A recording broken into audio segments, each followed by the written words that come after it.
going to look like. So to start off, let's say I would go ahead and I could have you pick any card from a shuffle deck like this, and what I'll do is, let's say I'll riffle down the side of the pack and you can say stop. Let's say we'll just say stop here. You can just look at the card you picked. In this case, it's the 8 of spades. Now if you're here, I'd let you sign the card, but you're not. So all I'm going to do is take your 8, put it into the middle of the deck. As you can see, it's clearly going in the middle.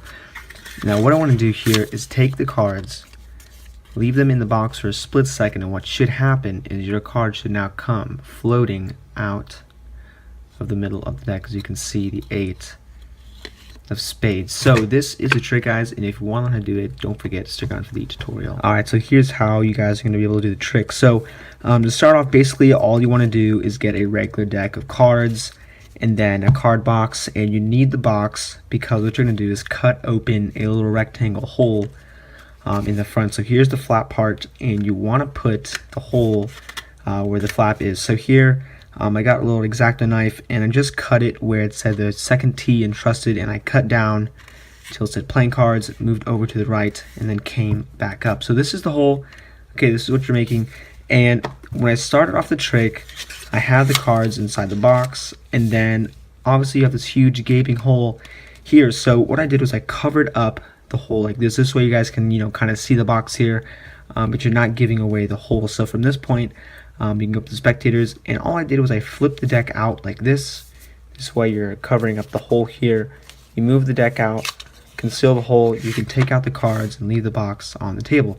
So at this point, if you wanted to, you could just dribble down the cards like I did, and you could do a simple double lift. And this, in my opinion, this is probably the best thing you can do here, because you are taking a random card, I guess, to the spectators, so the spectator thinks it's random.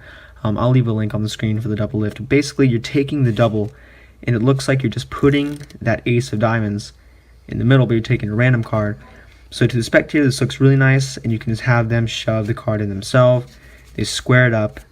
There, select the card. Let's say the ace of diamonds is on top. You put the cards back in face up. This way, the back is going to be shown if you were looking at the hole. So at this point, the spectator is going to be seeing the front of the deck this way, and basically all you're doing is you're using your index fingers starting from the bottom, and all you're doing is slowly pushing that card from the back up with your index finger, and you can pull it back out. And I recommend doing a nice slow and controlled push. This way it looks a little more like it's just moving on its own, and then you can just eventually pull it out with your 2 fingers, leave the deck back on the table, and then show the card to the spectator. So this is a trick, guys. I hope you guys like it, and as